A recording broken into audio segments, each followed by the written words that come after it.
Hello, welcome to my channel. In this video we are going to discuss about fork example. Okay, so this problem is taken from the previous GATE paper. Okay, in this video we are going to solve this problem. Okay, so generally we know that fork is nothing but creating a child process, right? So a particular fork operation will create a parent and then itself the child process. Okay, and if you want to know about fork in detail, please watch my previous videos. Okay, so in this video, normally if one fork will generate a parent process and then a child process, and there are some identifiers for the process. Okay, so here for parent it will return an identifier 1, and for the child it will return an identifier 0. And suppose if the fork operation is unsuccessful, then it will return -1, that is negative value. Okay, so for parent process it will give positive value, and for the child process it will give a 0 value. Okay, see here the main thing is the AND operation. See here we are using the AND and OR operation, right? So that's why it is somewhat tricky to solve this problem. And before going to solve this problem, we have to know about the AND and OR operation. What is the priority of AND and OR operation, and how to solve this problem, how to solve these operations. Okay, see, let us suppose that the fork operation, so we are considering this first fork as A and the second one as B, third fork as C, and then fork of D, and the last one as E operation. Okay, and here we are going to solve this problem in the format of the binary search tree. You can solve this problem in any way, but it will be simpler to and easy to understand if you solve this given problem in the format of binary tree.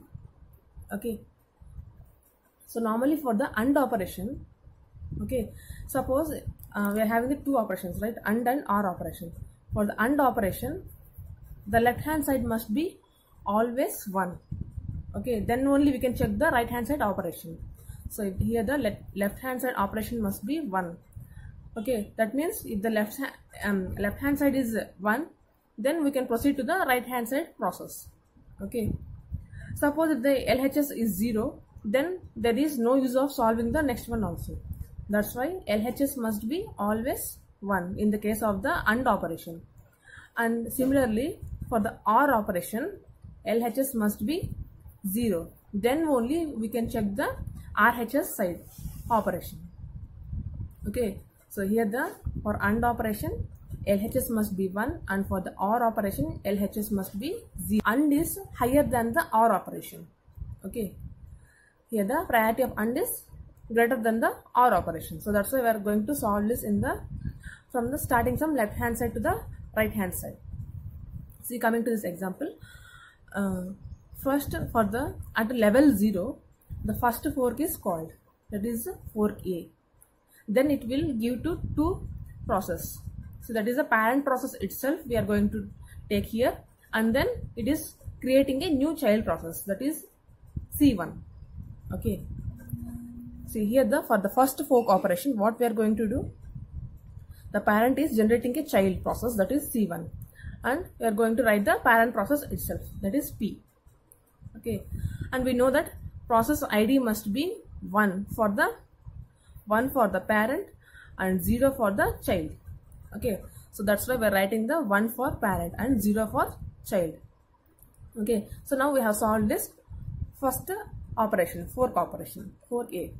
Next one, fork B. So this one also we can solve easily, right?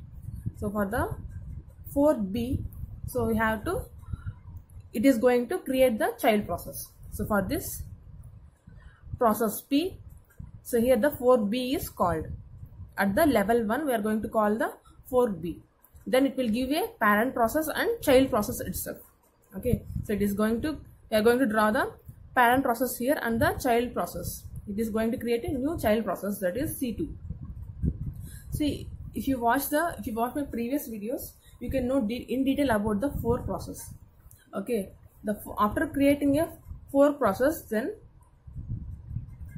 after executing the fork, the parent and child process will both start running concurrently for the next instructions, right? So that's why when we are calling the fork-B operation, then the process, that is the parent P and the child C1, both will execute concurrently here, okay, yielding to the child process C3 and C2, okay. So the parent process P is taken here and it will give a new child process, that is C2. Similarly for the C1, we are applying the fork operation, right? So here we are going to apply the fork-B operation for the level 1 processes, okay. So after calling the fork-B operation, so they are concurrently going to execute here, okay. Next, fork operation on C1, so it will give the parent process C1 and then child process is C3, okay.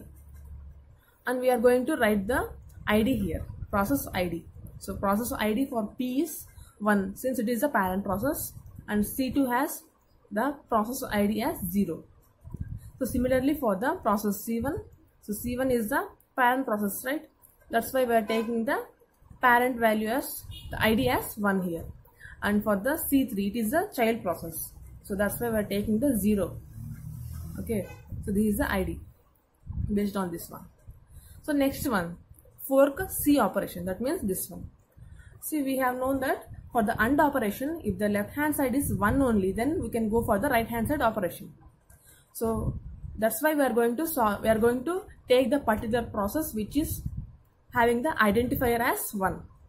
Okay. So we are going to apply the fork operation on the process which is having the identifier as 1. So here the process P1 is, so the process P is having the identifier as 1. So that's why we are going to execute this one. And similarly C2 is having 0. Okay, here the C2 and C3 are having the 0 value. So that's why we are going to keep these values, keep this process idle for the up to the next execution part. Okay. So we are going to keep the C2 and C3 like that only. Okay, we are not going to execute C2 and C3 since the ID is 0. Okay, and we are going to execute the P and C1. Okay, since it is having the ID as 1. Okay, so next we are going to execute the fork C operation for P and C1.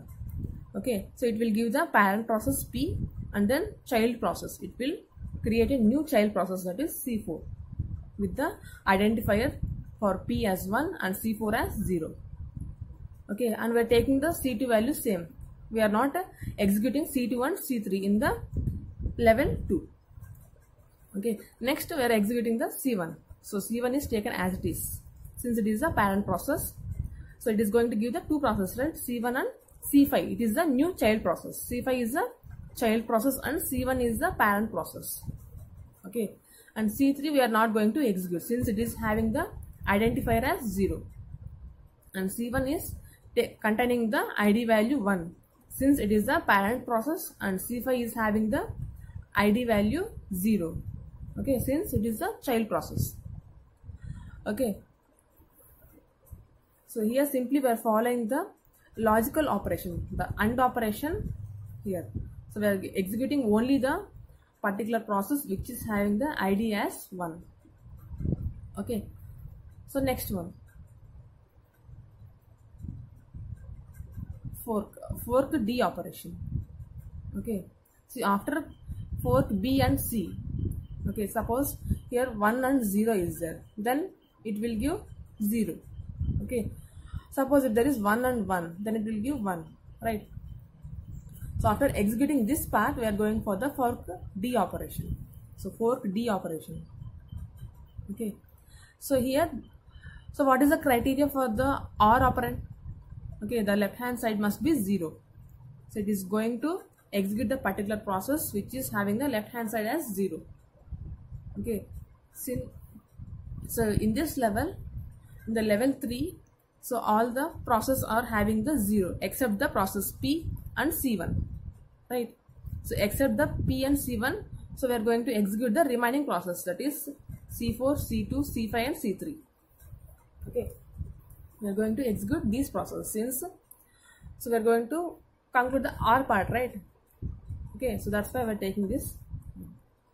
So we are taking the value as it is for process P and then C1 C4 is called here for fork execution. Okay, so C4 is taken as it is, and C4 is giving the child process C6. Similarly, the C2, so here C2, the fork process is applied for C2 also. It will give the C2 and C7 as the child process, and C1 we are going to take as it is since the value is 1. And for the C5, the value is C5 and C8. Okay, so here the C8 is the child process, and C5 is the parent process. So next one is the C3. Okay, C3 is going to yield a child process C9 and a parent process C3 itself. Okay, so we are going to mark the identifiers for the given process. For the P, we are going to take this value as it is. Okay, next is C4 is the parent process, that's why we are taking for the 1, and C6 0 since it is a child process. Like that only for the remaining process. So here the C2 is parent process, right? So it is taken as 1, C7 as 0. This is a child one. So similarly here C5 is getting the value 1 since it is a parent process, and C8 is a child process, that's why it is getting the value as 0. And C3 also, it is a parent process, right? The parent process ID it will get. So C3 is having the 1, and C9 is the child process, that's why it is getting the value 0.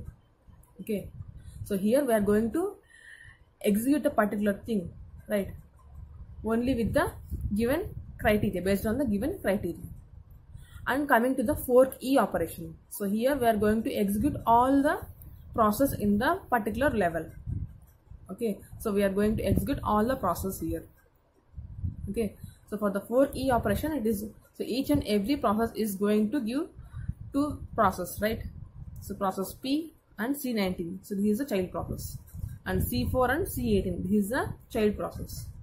Okay, so like that each and every process is going to yield 2 process. Okay, so like that it is going to execute. So what are the child process that we are going to get here means 19. Okay, so 19 is the child process plus 1 parent process. So totally it is going to, we are going to get here 20 process. So 20 times the, okay, so 20 processes. That means 20 times the printf will be executed, right? 20 times it is going to execute. Okay, normally after executing a particular process, it will yield a child and parent process, right?